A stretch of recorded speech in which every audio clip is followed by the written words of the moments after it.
All right, good morning. My name's, as the announcer mentioned, my name's Arnab Mishra. I'm the Chief Product Officer at Xactly, and I've got a number of my colleagues who are going to come up today. But on behalf of the product team, before we get started, I want to thank you all for being here today. Events like these are unbelievably important for the work that we do because it gives us the opportunity to interact with each of you one-on-one, to get your thoughts, to hear your feedback. And so there are a number of us here from the product organization at the event, so if you haven't talked to us yet, please come find us. We would love to sit down with you, chat with you about your business needs and the challenges that you have, and really understand how we can help you there. When we sit around thinking about what's that next great product we're going to build, what's that next great feature we're going to add, in many cases we quickly figure out our best ideas are not actually ours, they're yours. So it's your feedback that becomes features, and it's really your engagement that helps us do the work we do. The last thing I'll mention is out in the lobby there is a X out by the elevator. That's our feedback station, and so we're actually collecting your thoughts and feedback there. So come by, fill out a card. We'd love to hear from you. So what we thought we would do this morning is kind of walk you through where we are from a product perspective at Xactly. The last couple of years have been really dynamic from the perspective of us innovating and expanding our product portfolio. You heard Chris talk about that a bit this morning, and we'll spend some time kind of diving into what that means. And so I'll kick us off. I'll talk a bit about kind of where we are and then how we're thinking about our future. And then I'll have my colleagues come up and talk a bit about their respective product areas, particularly around sales planning in terms of the work we're doing in sales planning to help drive predictable sales results. We'll talk a bit about the work we're doing in incentive compensation management. I know many of you here are customers of those products and they're near and dear to your hearts. We've got a really exciting roadmap there, and so we'll talk a bit about that. And then we'll also lastly talk about the work we're doing for sales leaders, especially in helping them be much more data-driven and helping them do the work that they need to do on a day-in, day-out basis. So when we go out and talk to our customers, we are really lucky in that our customers are not a shy group of people.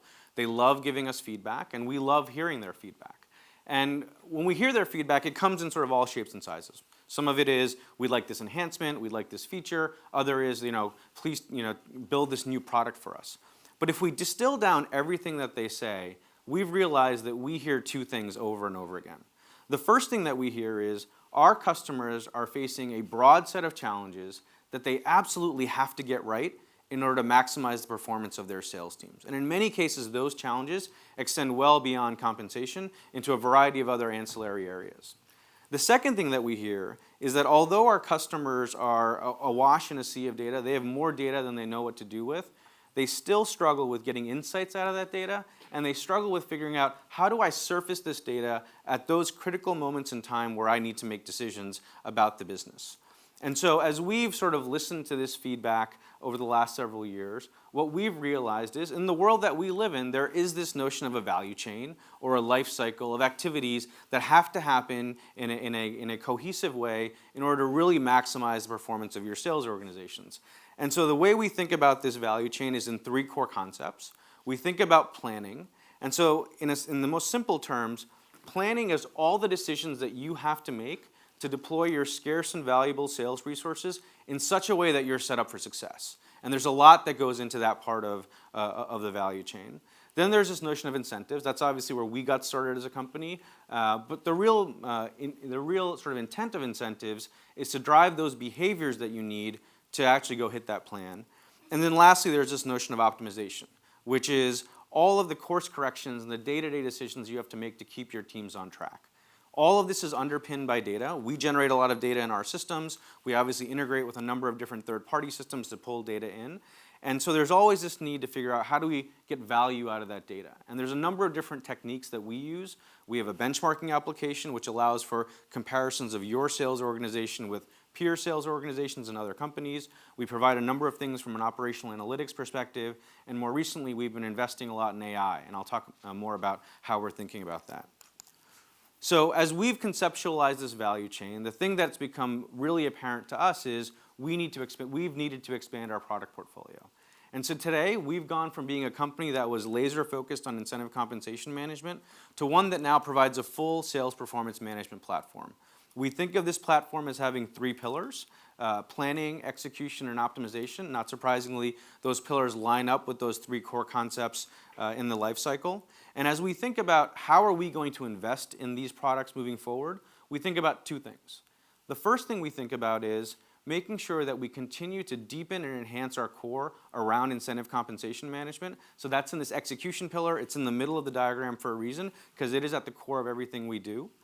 And then the second thing we think about is how do we continue to broaden? How do we continue to help our customers execute on this full life cycle? In the area of planning, what we help our customers do today is answer critical questions around, how do I think about my sales team's capacity? How do I think about and how do I model hiring and attrition and ramping of reps? How do I think about territory alignment in a data-driven way? How do I think about quota allocation? These are all questions that every enterprise needs to answer. In most cases, they're answering them using spreadsheets and ad hoc business processes. We're codifying all of this in our software, and we're allowing all the constituent groups that care about these decisions to collaborate easily in our software. The other area we're expanding is in this area of optimization with a particular focus on sales leaders in helping them do their day-to-day work. So we provide today sales analytics, we provide objectives management, and this is an area where we're continuing to expand. And we'll show you in today's demonstrations kind of what the future for that product area looks like. All of this is built on our sales performance AI platform, and so AI I know is the buzzword of the day in the software industry. And if you're a Gen Xer and you're rolling your eyes because here's another software vendor talking about AI, I wouldn't blame you. But I think it is really important to emphasize that we come from a very unique position of strength in AI, because in the world of AI, as Chris mentioned, it's not really the software that matters. At a certain level, you can download AI algorithms off the internet. What matters in the world of AI is, do you have the data to train the software algorithms to actually be effective in the real world? And we made, I think, a really forward-looking call 14 years ago to partner with our customers to collect this data, and it's that data that we're using to train these algorithms. And then lastly, we have a set of enabling technologies, Xactly Connect, and more recently we've launched Xactly Forms that make it easier for us to deploy our systems in your corporate environments. Connect is our API platform. Today it's largely used for ingress and egress of data in and out of our systems. Over time, this is going to become a generic API platform that allows for integration up and down our application stack. And then there's Xactly Forms, which is our take on enabling the workflows that are required to allow for distributed data input and distributed data validation in our applications. And so let's talk a little bit about AI. So, one of the things that we've been really clear about internally is that we are not in the business of building AI just for AI's sake. And so we've sat down and we've crafted for ourselves 3 core principles that we use to assess any AI project that we're going to embark on. The first thing we think about is, if we build this AI capability, will it fundamentally improve the business performance of our customers, and will it improve the individual performance of our users? Because at the end of the day, if it doesn't improve performance in some way, it's going to be hard for you to justify an ROI around purchasing that solution, and conversely, it's harder for us to justify investing the R&D dollars. So that's principle number 1. Principle number 2 is, will this fundamentally help in decision making? We believe in the future we will live in a world where we're going to be combining machine intelligence with human judgment. And so one of the things we think about is, if we build this, will this make it easier for our users to make the decisions they need to make to drive their businesses forward? And then the last thing we think about is, can we build this in such a way that it's easy to implement and easy to use? Because if it's not easy to implement and it's not easy to use, you're not likely to use it, and you're not likely to get value out of it. And so over the last 18 months, we've introduced a number of AI capabilities across our product portfolio. We're going to show them to you today, and there's a number more that we want to build as we move forward. This is an area where we'd love to have a dialogue with you, because at the end of the day, this is functionality that we want to build that delivers value to you, and we'd love to get your thoughts and feedback around what we should be focusing on and what we should be deprioritizing. The other thing that we've been thinking a lot about is, how do we bring together this community of users that we have in our software? I mean, it's great to come to events like these and have a chance to network, but how do we make that a continuous cadence in the work that we do collectively? And so a couple of quarters ago, we launched Xactly Community. It was initially launched in Incent, but over time we're going to expand this to all of our other products. And from my perspective, the beauty of this community is that it fundamentally reduces the friction that typically exists in all of us working together. And so when I look at our community today, I think it does 3 things.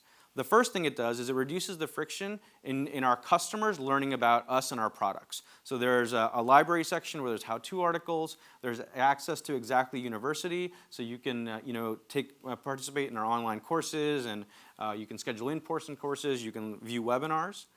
The second thing this community does is it reduces the friction that typically exists in all of you talking to each other. So there's this notion of discussions, and you can go into this discussion section, post a question, post a thought, and have other members of the community actually respond to you. This has been one of the most active parts of the community. It's been great to see these discussions happening, and we think it's a great way for everyone here to share best practices. And then the last piece is it reduces the friction in our customers communicating with us as a vendor. So there's an ideas section, and so in that section you can post your feedback. That feedback comes directly to our product management team for review and evaluation. I wouldn't be surprised if our product managers reach back out to you to get clarifications on those. And then you can obviously get tech support. We know that the value of any community is based on the engagement the users have with the community. So we've also included this notion of a leaderboard and ranking just for fun. And we'd love to see all of you on this leaderboard based on the work that you're doing in the community, based on the feedback you're getting, and based on the comments that you're making. We're really excited about this community because we think it will take the things that we do here in person and translate that into our software and allow it to be a continuous part of the experience around Xactly. Okay, so one of the questions that we get asked, if we can switch gears here a little bit, is whenever we're talking to customers or we're talking to prospects, they ask us, what is your long-term product strategy? Can you explain to me where you're going over the next 24 to 36 months and beyond? And so fundamentally, the way we think about our strategy is along two dimensions. The first dimension we think about is who are all the user personas that we're trying to serve with our software? And if you bucket them, they fall into kind of three big buckets: finance operations, sales operations, and sales management. And then the second dimension we think about is what are all the jobs that these people are trying to get done? And if you made a list of all these jobs, they would live on a spectrum. On one end of the spectrum are jobs that are much more sort of strategic in nature, and on the other end of the spectrum there are jobs that are much more operational, day-to-day management. And so if you look at our core on incentive compensation, it sort of sits in the middle of this matrix because our core user tends to be in sales operations, but it can obviously bleed into finance operations and into sales management. And if you look at ICM itself, it has elements of strategy setting. So think about the creation and drafting of a comp plan. And it also has elements of day-to-day operational management. So think about calcing and crediting and operational analytics. And so it's from this core that we've devised a strategy around how we are going to expand today and into the future. If I look at this matrix today, I think we've done a reasonable job of filling out the left side of this slide, in the sense that today we have sales planning, territory management, we've enhanced our benchmarking solution, we've added quota planning. As we move forward over the next 24 to 36 months, we're looking to fill out the rest of this matrix. And so when it comes to sales planning and territory management, we've heard from our customers that, yep, the upfront work is tough to do, but it's the ongoing challenges of continuous sales planning and continuous territory management that are really difficult. Because the reality is sales organizations are dynamic, things are always changing in the marketplace, things are always changing in the organization, and being able to manage those in a seamless way is extremely challenging. The other thing that we've heard is in this area of credit assignment. In many organizations, having named crediting relationships for every kind of transaction that you could have is really hard to maintain. So over the last couple of quarters, we've been doing a lot of research. We've probably talked to people in this room as we've done this research to understand what a next generation crediting system would look like. And what we're settling on is the notion of a rules-based system that would actually look at the data inside of a transaction, and based on that, the system would actually tell the user who should get credit for this for a specific order. And then this notion of custom workflows. The reality in most companies is you have bespoke workflows that are specific to your industry or specific to how your organization is developed. And so we're spending a lot of time figuring out how do we handle those workflows for you in a seamless productized way instead of engaging in services every time we need to do that. And so that's a thing that we think our forms engine is going to over time enable, and we're excited about the opportunities that lie there. And then lastly, from the perspective of sales leaders, we're spending a lot of time thinking about how do we intersect with the day-to-day of a sales leader in a much more effective way. And so we have applications in that area today, and I wouldn't be surprised if we introduce new applications over the next 12 to 24 months, and perhaps that's a place where we may even do some additional acquisitions to our business. Okay, so you heard Chris today, I think, talk eloquently about our maturity model. And this has been something that's been extremely powerful for us in helping think about how we help our customers, but also for many of our customers in terms of them thinking about how they go on their journey. When we were putting this together, we actually surveyed our customer base. And we found that 85% of our customers, when they first engaged with Xactly, they were in level 1 looking to get to level 2. But 70% of our customers are actually also looking to get from level 2 to level 3 or level 4. So as we move into the rest of this session and as we start to demonstrate the things that we've built and the things that we're looking to build, I really want you to keep this in mind. Because in many ways, when we think about the functionality we're delivering, a lot of that thought process is, well, how does this help our customers move along these different levels in the maturity model? And you'll see how those kind of come to life in the rest of the demonstrations today. In order to facilitate these demonstrations, we've created a fictitious company. We call it, I think appropriately so, Unleashed Industries. It's a fast-growing B2B software company doing about $130 million in revenue today. They have designs to grow fairly quickly to $200 million in the next fiscal year. And part of the way they're doing that is they're expanding from a North American focus to a focus on Europe and in particular the UK. So these two concepts around the maturity model and this company with all of its attendant challenges will be what will stitch together the rest of today's session. So with that, I'm going to hand it off to my colleague, Chris Lee, who will talk to us about the work we're doing in sales planning.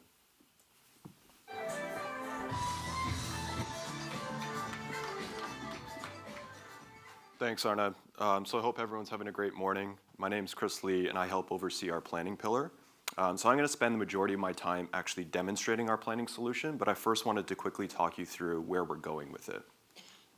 So we believe there are 4 key characteristics of an ideal sales planning process, and we refer to those as the 4 C's. And it's those 4 C's which actually drive our product strategy and our roadmap from a planning perspective. And so the first C is this concept of being connected. And so because sales planning impacts so many functional processes, we're working hard to unify the user experience across our products. The next one is collaborative. So as organizations become larger, their processes typically become more and more decentralized. And so the need to have workflow and process management becomes very important. And we believe very strongly in this concept of merging together human judgment with machine intelligence. So we're continuing to add AI capabilities into our application. And then finally, there's this concept of continuous planning. So we feel strongly that a plan is only as good as the information that happens to be available at you at a particular point in time. And that data always changes. And so we're building out capabilities to help you continually revise your plans and operationalize them. And my colleague Andy is going to show you what that looks like from the perspective of a sales leader. So we're going to get into the demonstration now.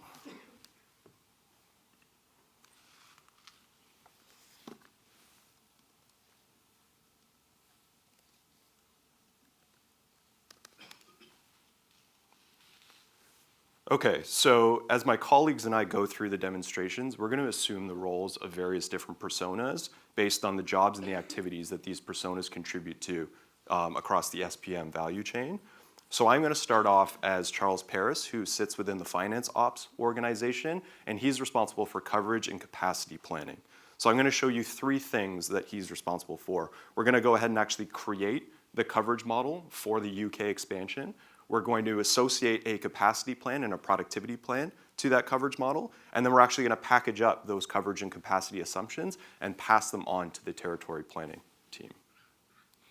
So I'm going to click into my sales planning dashboard, and this dashboard consolidates all the key assumptions associated with my sales plan for the scenario that I happen to be modeling at the particular point in time. And so in this case, you can see that this is related to our US account growth scenario. And so over on the right, you can see that I expect to start with about 220 people. I'm going to hire about 43 people. And then unfortunately, I expect that about 26 people are going to move on. And Andy as well is going to show you some machine learning capability that we have that can actually predict the people and when they're actually planning to a trip from the organization. So we expect that in the end, we'll have about 237 people. And with all of those resources, sales planning really boils down to 2 key figures. There is, at an organizational level, what are the targets that we're expecting to hit? So Arnab had mentioned that this company has growth expectations of about 200 million. Right now, this is telling me that based on my resource plan within the US account growth scenario, I can expect to hit about 190 million in annual recurring revenue. So I've got about a $10 million gap that I need to bridge, right? And you'll also notice down here that I actually don't have any planned annual recurring revenue for the UK expansion because I haven't built out that coverage model yet. And so down below, you can see how we arrived at that $200 million target. Management had allocated it heavily across the US, a little bit into Canada, and then associated about $15 million of that target to the UK. So the idea here is if I can create a coverage model and effectively a capacity plan that can get me to the $15 million in the UK, I effectively have coverage for the target that we've set as an organization. And how we set that coverage model is actually very straightforward. We're going to go through that exercise right now. There's 3 key things that I need to do. Number 1 is I need to determine when are sales likely to occur, and we refer to that as the seasonality. And I can start to leverage Xactly's AI capability to actually predict when we expect the sales to occur. And it's probably not surprising in this scenario that they're kind of backloaded, right? We're entering a net new geography. It's going to take us some time to build out the pipeline and close the deals associated with that new geography. So I'm going to accept that. The next thing I need to do is I need to determine for the folks that I put in the field, how long will it take for them to actually ramp up to full productivity, right? Not everyone starts at the capability of being able to sell at full productivity. So I'm going to focus on the enterprise AE role. And again, I'm going to leverage Xactly's AI capability to recommend to me what is that ramp period. So what does that curve look like? And in this particular case, we expect there to be about 4 months before we ramp to full productivity. Again, I'm going to accept that. And the last thing I need to do is, of course, I need to figure out how many people am I going to hire, when am I going to hire them, and in what roles am I going to hire them into, right? So I'm effectively going to create a hiring schedule. And so in this case, I'm going to make the assumption that I'm going to hire about 40 people. So we're going to invest very heavily in this expansion into the UK and pay particular attention to the enterprise AE role, where we're going to hire about 5 people total, 3 in January, 1 in February, and then 1 in March. And you'll notice below that I'm being notified that I have unsaved changes. As soon as I go ahead and save those changes, the system will automatically calculate what my capacity plan is based on those hiring assumptions that I made, factoring in the ramp and factoring in the seasonality. So in this particular case, I'm expected to hit about $15.4 million, meaning if I can actually realize this sales plan, I've actually got the right coverage across the company to hit the target that we had set, which was $200 million. And so what I can do now is I can package up these coverage and capacity assumptions and pass them on to the territory planning team. So I'm going to quickly do that. And then these assumptions will now be available downstream for territory alignment. So I'm going to go back to my persona slide for a second. And now I'm going to flip over to Frank Williams, who's in sales operations, and he's responsible for territory planning. So I'm going to show you how you can very quickly create and optimize a territory alignment, how you can collaborate with other sales planners, and then ultimately, similar to what we saw before, how you can package up the territory assumptions and then pass those on to the next step in the process. So as Frank Williams, because we had created a coverage plan and submitted it, he now can actually access that coverage plan from his email. So he's notified that there's a new coverage plan. He can automatically open that coverage plan within AlignStar, and he can create a new territory model. And he'll start off with a blank map. And typically, you'll design your territories around your market. So the first thing I'll want to do is I'll want to actually populate the map with sales potential associated with the UK Enterprise New Business Coverage Model. And so now I can start to see areas of concentration where there's higher sales potential than others. And it's probably not surprising that the highest sales potential exists in the areas that are in the larger metropolitan cities like London and Birmingham. But I don't want to just create my territories based on this sales potential. I want to ensure that I'm carving those territories in an equitable way. And so this is where I can start leveraging our optimizer, where I can say, create 5 territories for me based on the 5 headcount that we plan to hire for this particular coverage model, and then balance the territories based on sales potential. So I can click optimize, and the system will churn through the mathematics, and it'll actually recommend what those territories should be, right, visually on the graph. And then from there, I can leverage our territory expert to analyze how well this alignment is, right? And so I get a report card that tells me, based on 6 different factors, territory balance, compactness, travel efficiency, et cetera, how well this alignment has been designed. And so this looks good for me. Now, from a collaboration standpoint, I can go ahead and request approval. So I can bump this up the chain and ask for someone to approve. In this case, it'll be Clyde. I'm going to request approval. Another email will be sent to him. Now we fast forward and let's assume that Clyde approved the alignment. The last step for me as a territory planner is to, again, package up the territory assumptions and push them along, right? So in this particular case, there's 3 different areas I'm going to pass these territory assumptions. There's going to be to the quota planning solution, there's going to be to incent, so I'm going to create some rules for credit assignment purposes, and then ultimately I'm actually going to operationalize these territories in my CRM. In this case, it happens to be Salesforce. So when I publish those, I'm ready to go. So I'm back to my persona slide, and now I'm going to continue to assume the role of Frank Williams, still within sales ops, but now I'm going to focus on quota planning, the final step in the sales planning exercise. And I'm going to do 2 things. I'm going to show you how you can set quotas for sales teams and other support teams, and then I'm going to package up all of the sales planning assumptions and pass them on to the incentive compensation management team. So now we'll click into advanced quota planning, and here we can now actually see the territory alignment that we created in hierarchy format, right? So these are the 5 territories that we created, and Tony Smith happens to be the manager of those enterprise account executives. So I'm going to click into him, and I can quickly see what his quota is. And him being a manager, his quota is an aggregate of the subordinates below him with a 5% buffer in this particular case. So I can see an equitability chart, and then down below I can see the individual quotas that have been allocated to each of the territories that we created, factoring in seasonality, factoring in ramp, and factoring in when we actually expect to institute that particular territory. And one of the benefits of aligning your territories based on sales potential is naturally the resulting territories are fairly balanced, and so setting quotas is typically an easy exercise because you can usually associate one quota to all of the territories. And in this particular case, we leveraged Xactly AI to tell us that for an enterprise AE in the UK, we can expect an account executive to own a quota of about 1.65 million. And I have the luxury to discretionarily override these quotas if I want, or I can assume what the system calculates for me. I'm just going to keep those as is. I'm going to go ahead and submit this, and then I'll move on to the next step in the quota planning process. And normally, there are multiple methodologies that you'll have to assign quotas, typically depending on the way that the particular rep or sales support team interacts with the customers. Right, so we saw role-based quotas before. Now I'm going to show you, if we take a step back, we were also penetrating our existing accounts. I'm going to show you what it looks like when we're working with account-based quotas. And so generally speaking, as organizations scale in size, as I mentioned before, typically the process becomes a little bit more decentralized, meaning more and more people get involved. And as more and more people get involved in the process, there's more need to manage that particular process through workflow and process management. So this is an example of a workflow that is related to the territory hierarchy, which allows me to basically manage each node in the hierarchy separate from one another and the approval processes associated with that. So I'm going to go ahead and click on John Dowry, who's responsible for the Northwest.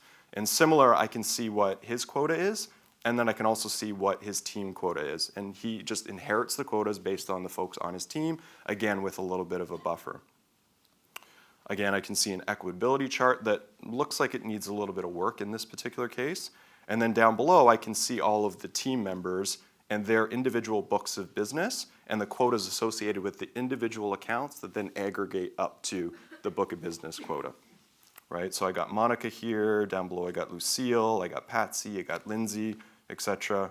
And there's a couple of things that I can do. I can accept the baseline quota, which is effectively just the business that we're doing with the account today, or I can leverage some new advanced analytics to have the system tell me what the quota should actually be based on a number of different factors, right? And so in this particular case, it's saying, for the Adviso group, we do about $140,000 worth of business today, but based on historical data growth, based on the fact that we're going to launch some new products and we expect the wallet share to increase, and based on the actual tenureship of the account manager, we think that you should be able to assume a quota of about $235,000. So I can choose to accept that if I want. I'll always have some intimate knowledge of the accounts, so I'll always have the luxury of being able to adjust those quotas and add that manual intervention, and then that'll ultimately yield a final quota, which aggregates up. So normally what we find in account-based quota setting is there's a lot of handshaking and movement of accounts back and forth. And so with a couple of clicks, I can take an account from one group and move it to the next book of business. And so for the Elmore group as an example, I can transfer that account and we'll actually have the system recommend to us based on a number of different factors who should actually receive that particular account when we initiate the transfer. So in this particular case, I'm going to transfer an account to Patsy. I'm going to apply that, and when I do that, I see a very quick gain-loss report. So obviously Patsy's quotas go up because she received a new account, and then similarly Monica's quotas went down because she was losing an account. So I can continue to go through that exercise. Now when I look at my equitability graph, I'll see that it's far more even, which is where I want to be. And so I can continue to model this out, or I can save and submit this particular workflow. I'm going to do that. And now I'm going to fast forward and assume that the quota planning process is complete. And normally at this particular point in time, we'll take a step back and we'll start to rationalize the decisions that we are about to make, because these are heavy investment decisions, right? So in this particular case, I can compare what does the output look like if I focus exclusively on US-based account growth, or what does it look like if I actually elect to expand into the UK? So at this point, I'm going to assume that we're going to double down. We're going to expand into the UK. And then at this point, again, I can publish off these assumptions and pass them on to the incentive compensation management team. So I'm going to go ahead and do that. And with that, I'm going to ask Ashley to come on stage to talk about our incentive compensation management solution. Great. Thanks, Chris. Good afternoon, everyone. Ooh, clicker is always helpful to have. It is so great to see some familiar faces in the audience. For those of you who I haven't yet met, my name is Ashley Nevins, and I joined Xactly a little over a year ago now to take on what I think is probably the coolest role. My job here at Xactly is to speak with each of you to understand how we can make your jobs easier and your Xactly experience even better. And I have to say, I have been blown away by the feedback you've provided so openly and honestly and the great conversations we've had so far. Your input drives everything we do here as we look to improve our products, and I think you'll see that as we talk about our Icm Roadmap and our demo. So before I go any further, I just want to say thank you so much for the feedback you've provided so far, and please do keep that coming. So now let's talk a little bit about ICM. As you're seeing through the demo process with Arnab and Chris, our SPM solution suite is evolving. And while it's growing and changing, we're still investing in R&D for our ICM product suite. Through things like the conversations I just mentioned having with you all, through hiring more developers to actually write code, through additional infrastructure attention, and an intense focus on your user experience. So before we get started with the actual demo, I'd like to take a few minutes to go through our ICM roadmap. We've been so focused on making your Xactly ICM experience the best that it can be. And while I'd love to go into every single new feature and thing that we're working on here today, I only have 15 minutes, so I'm instead going to talk about 4 major themes of the work that we're doing. So let's go through the first theme here. So the first theme is all about system setup. And here we're really focused on making sure that you can set up an incent in a way that truly reflects how your organization is set up in real life. And so what that means, what you'll see will be things like calendar flexibility, additional calendar flexibility, with the ability to go just beyond your monthly, quarterly, annual calendars. You'll also see things like business group security. And here what we mean is giving you more access and more control over how your team views and accesses data.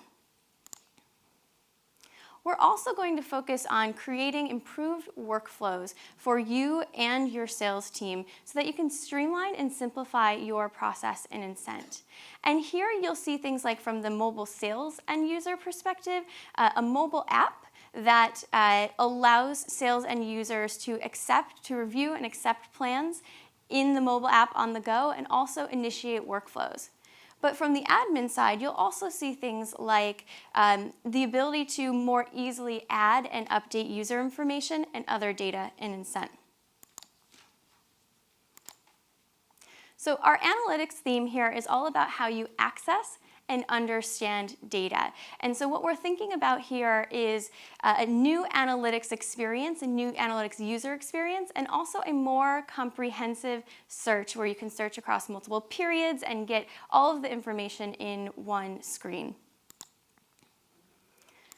And then finally, while the first three themes I'm sure you've caught on are primarily focused on Incent, the last theme is really about new product modules and making sure we're providing you with the most robust ICM tool set that is possible. And so you'll see this with two major products we have here, and these are forms. And this allows you to create visuals and workflows that extend the way you use Incent and our platform in general. And you'll also see our commissions expense accounting product, also known as CEA, and we'll talk about that more in a minute. So today I'll be talking about three things in terms of the demo. We'll be focused on calendar flexibility, what we're calling also user profiles, and then we'll be looking at the CEA new user experience. And as I said, I don't unfortunately have time to go into more than that in terms of a demo, but for those of you who know me, you know that I love to chat, so please come find me afterward to talk about anything more that you want to actually talk about here, and I'd be happy to dig into it further.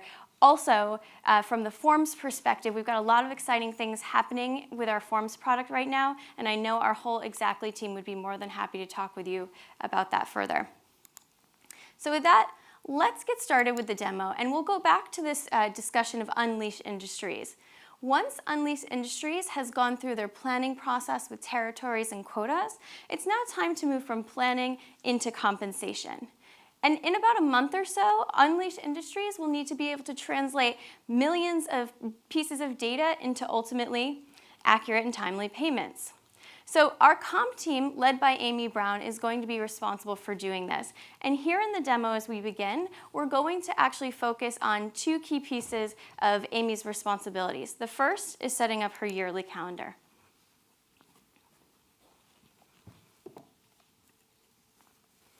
There's Amy Brown. So as we look at the 2020 plans for Unleash Industries, let's imagine that Amy Brown needs to set up a semi-annual calendar. Now, she can do that today in Incent, but she might also need other calendars for her teams. Maybe she needs a yearly, monthly, and annual quota for her teams. So that means she actually needs 4 or more attainment levels.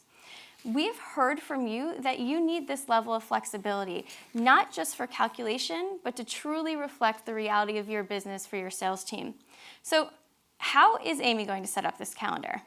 I'm hoping by now most of you are familiar with how easy it is to set up an entire fiscal year using our calendar builder using just a few clicks. But we also want to introduce something beyond the calendar builder with custom options that allow you to do more and set up the business for Amy and yourselves that's most appropriate. So maybe Amy, let's say, needs a calendar of a month of 5 weeks instead of 4. Maybe she needs a calendar of weekly periods. We're moving away from that static 3-level calendar to allow you to have custom options that make sense for your organization. So these custom options should allow you to create the calendar levels that make sense for you. Focus on the makeup of those calendar levels, and then determine the names of those levels in a way that resonates with your team. So for Unleashed Industries example, we know that Amy needs to have a semi-annual calendar, so she can click on the calendar builder here. All she needs to do is know the start date, and the calendar builder will do the rest. Now, this semi-annual calendar will appear throughout Incent. A great example is in the Quotas section. But this calendar will also appear in places like formulas, incentive statements, and everywhere else that you would need it from that perspective. So we're going to go back to the home screen here, and now we're going to talk about something that Amy needs to do more often rather than the yearly calendar setup. We're going to talk about her need to do sales person research, people in her system. So to do that, we're going to dive into what we're calling user profiles. When we say user profiles, to us, that means this concept of reimagining how you access and use user information in Incent. And so we're thinking about this 360-degree view of every single person in your system. During our conversations with you, you've told us that salespeople turn to you for answers when they have questions. Whether they need an explanation of their credits or they need a breakdown of their payments, it's you that they turn to for answers. And our friend Amy Brown at Unleashed Industries is in exactly that same boat. So based on your feedback, we know how important it is to get these questions answered quickly and easily. Like Amy, you're supporting whole sales teams, and you don't have all day to spend digging through the product to find out the answers, right? So thankfully with Incent, Amy now has a complete picture of a person in a single view. She no longer has to go from tab to tab in the product to piece together the puzzle of a person. She no longer has to, and I know some of you do this, you told me, she no longer has to scribble down information on a piece of paper in order to remember all of the information that she's been researching as she goes through the product. Instead, with a single view, Amy can see all of the information on her sales end user, things like quotas, plans, person information, position information, hierarchy. All of that information is there and available on one screen. So let's say as Amy's going through and she's looking at this information for Tony Smith, she sees that actually Tony Smith's hierarchy needs to be updated. She knows that Tony Smith had a new person join the team. And so within this single view, she can also update that information here. So she'll just click on the Edit Hierarchy button, and a new window will pop up with the hierarchy. Amy can then do a quick search for the person that she knows is joining Tony's team, and then through a simple drag and drop mechanism, can add Carson Ford to that hierarchy. And then what I think is the really exciting part here is she can then save and close, and that hierarchy is then updated. So as you can see, this should really save Amy a lot of time, not just with her user research, but when she finds something that she needs to make a change on. And so we're super excited about this new experience here. So with that, we're going to take a few minutes and kind of switch gears and actually talk about our commissions expense accounting product. If I can get my mouse to move. There we go. So in order to do that, we're going to move away from Amy Brown as our compensation admin, and we're going to talk about Samantha Vaughn, who is in accounting. So Samantha Vaughn's job today has become more complex. I'm sure there aren't that many accounting people in the room today, but I imagine that you've heard of the new standards that have come down in IFRS 15 and ASC 606. So these new standards make it much more, the accounting process much more complex, and it makes it more difficult to track and recognize revenue. And if you think about the amount of commission data that we have and how it changes over time, when it's run through that amortization process, the data really grows, and it's really challenging to track and audit. But with a brand new CEA experience, we can track historical, current data, and capitalized expenses, making the commissions expense accounting process much, much simpler under these standards. So let's talk a little bit more about this CEA product. Let's say Samantha wants to take a look at her unleashed plans to make sure they're correct. So she's going to click View Summary here, and she's going to see all of her plan information. And so as she's looking through, she sees that this number over to the right looks a little bit high. And so in order to dig into that more, she'll just click in, and she can actually ask a question of Amy Brown, our comp admin, to get a better understanding of why that information that number seems so high. And Amy Brown can then respond in kind right within the product.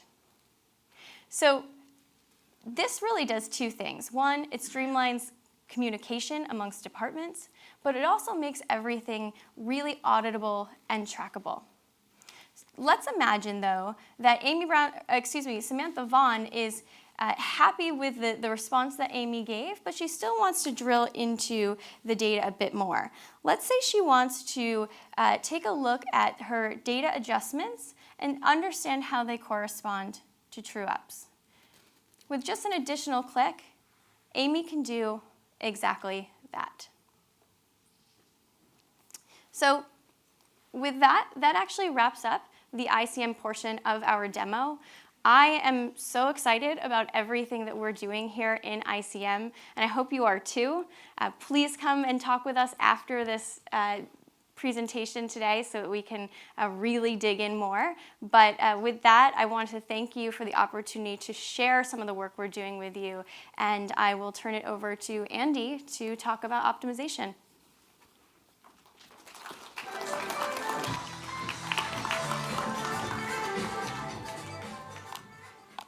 All right, thank you, Ashley. I'm excited to be here in front of you guys today.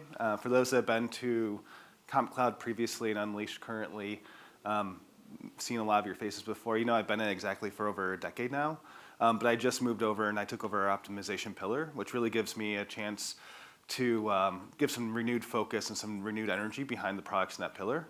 So I want to walk through how we think about the sales leader and providing them tools to do their job better, look at the products we have today, and give you guys a glimpse into the future. So that's me. We heard a lot through what Chris and Ashley walked through around how we have sales ops and finance, and we help them work together through our tools with incent and sales planning. What our optimization pillar allows us to do is to bring the sales leaders into that sphere. So we close that circle and we have all three of those disciplines working together. And with our tools for sales leaders, we give them a data-driven platform to work within. And when we say data-driven, we really break that down to these three pillars. The first pillar is the ability to measure and benchmark. So giving the sales leader real visibility into how their team is performing and how they're doing against peer groups or the broader industry as a whole. Secondly, we've heard a lot about machine learning. I think Insights is one of the key products we have that really manifest this. So take not just the data around how they're performing, but augment that with machine learning to actually give them actionable insights. And then finally, pull in the sales planning that Chris showed, pull that into the sales leader suite so they can actually take action and make a change based on what they're seeing. So if they're seeing attrition that's forecast to be pretty high, give them the ability to start to backfill that and have new capacity brought online.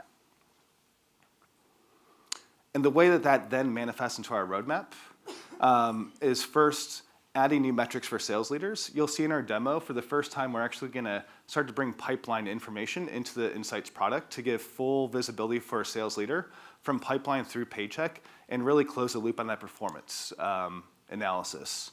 Secondly is a new AI and ML. So if we think about quota prediction, if you look at other pipeline analysis and more, that will be starting to roll out within our new AI and ML components. And then finally, getting that continuous planning that we're talking about and actually get that into Insights so the sales leader can be part of that process. So I'm going to show you what that looks like. So we're going to start first, though, by looking at Insights today.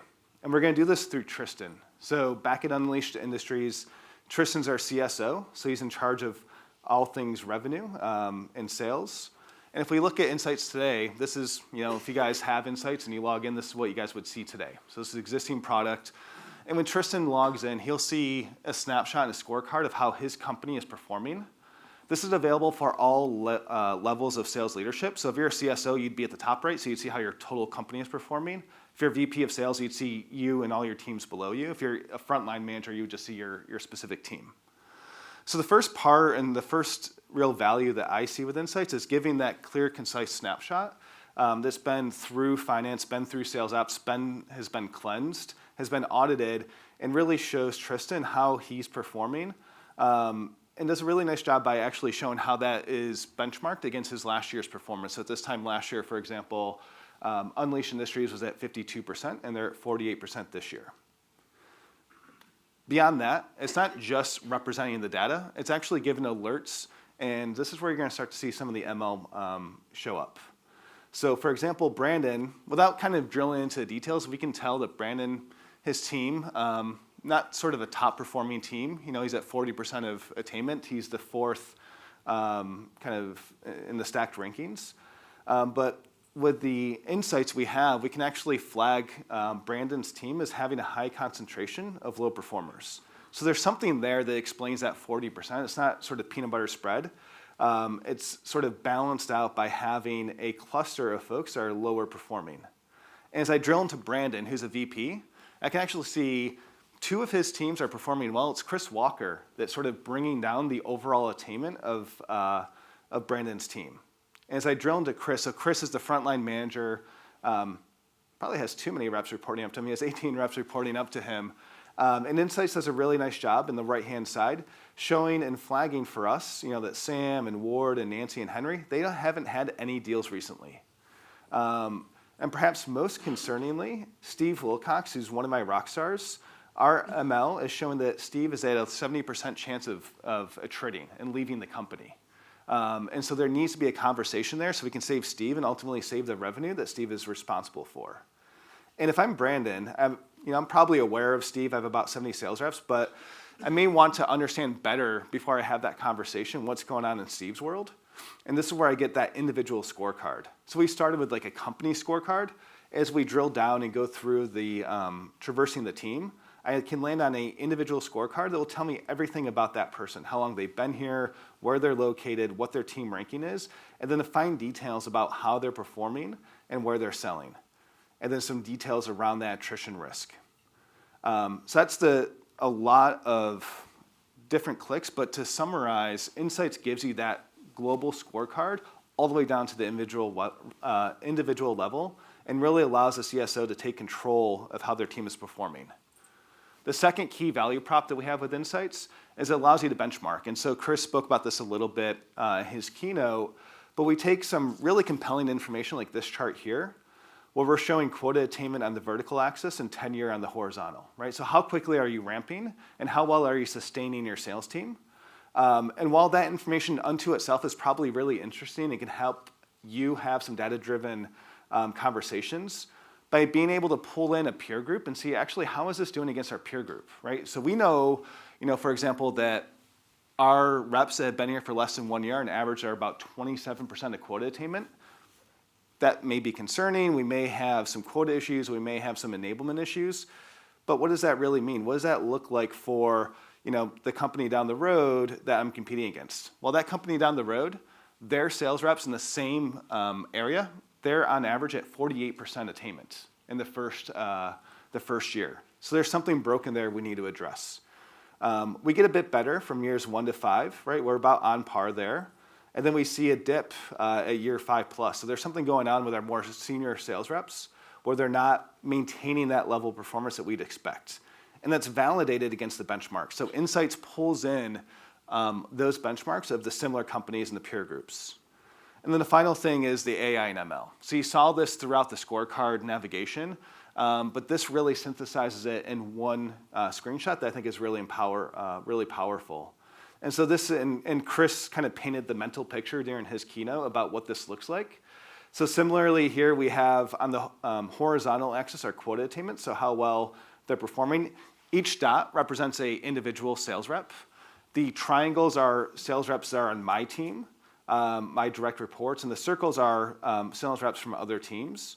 And then the vertical axis is the likelihood that they may leave. So as Chris said, up and to the right is where you probably want to have some conversations. Stella, for example, our algorithm is showing that she's at a 75% chance of attriting, and she's representing and has 125% of quota attainment. James, likewise, 80% chance of leaving, and he's at 82% quota attainment. This directionally is where we want to keep bringing Insights and have much more AI and ML components. So that's available today. So for those that have Insights, that's the value you get. For those that are thinking about Insights, I highly, obviously recommend adding that to your subscription. And now as we look into the future, I'm going to jump into a persona of Barbara Wilson. If you remember from Chris, when Chris Lee presented the sales planning piece, we talked about expanding to the UK. Hiring 5 sales reps in the UK, you saw our Aligned Star map that had the sales potential and the 5 territories we created. Now I'm going to fast forward a year from now when we actually have deployed those sales reps. And so Barbara Wilson's in charge of those 5 people that Chris helped me plan the capacity for. And one thing is, he planned a capacity of $15 million. One of the things that happened is we actually hit the ground running in the UK, and we were overachieving. And so we actually have increased Barbara's quota to $20 million. And part of that thinking behind that is we had $4 million already booked. You saw the seasonality algorithm that anticipate Q3 and Q4 being even larger percentages. And by having the pipeline data now coming into Insights, we can actually see that we're projecting $13.9 million in pipeline. And so there's more than enough money out there. And we're probably leaving money on the table if we just kept our target at $15 million. And so Barbara has agreed to actually increase the the target she's going after. And one of the trade-offs that she did is we need to have a new headcount. So we originally planned 5 headcount. And now we're going to actually bring on Kenneth Manning for a 6th headcount because we have identified that Manchester and Liverpool area has more sales potential than we originally envisioned. And so now we're showing you the continuous planning piece. So Barbara Wilson, as a VP of Sales, can now actually be part of this decision-making and execution process right within Insights, where previously this would be done offline. She obviously would be involved in the hiring process, but not in an integrated way, where once she clicks approve, a couple things happen. That approval will now go back to Incent, so we'll have that territory carved out in the credit assignment and in the Incent piece. And then additionally, if you kind of took a mental snapshot of this dashboard previously, you would have noticed I was at 91%. By adding Kenneth in the Liverpool area, my health scorecard is now up to 96%. And most importantly, we're actually forecasting that we'll overachieve that $20 million quota by about $560,000. So by pulling in Kenneth, by adding that additional territory, by assessing the pipeline, we now have a great degree of confidence that we'll actually overachieve. So that's a quick view of what we're building for in the future with Insights. But again, to summarize it, it's additional machine learning. It's pulling in through partners, the pipeline analysis, and it's surfacing what we can do with AlignStar and sales planning right within Insights. So Barbara, as a VP of Sales, can be more involved in that continuous planning process. So with that, I'll bring back Arnab Mishra to close us out.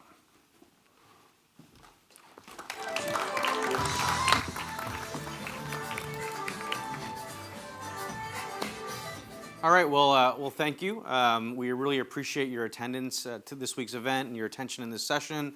A big thank you to my co-presenters. I think they did a great job. Let's give them a round of applause.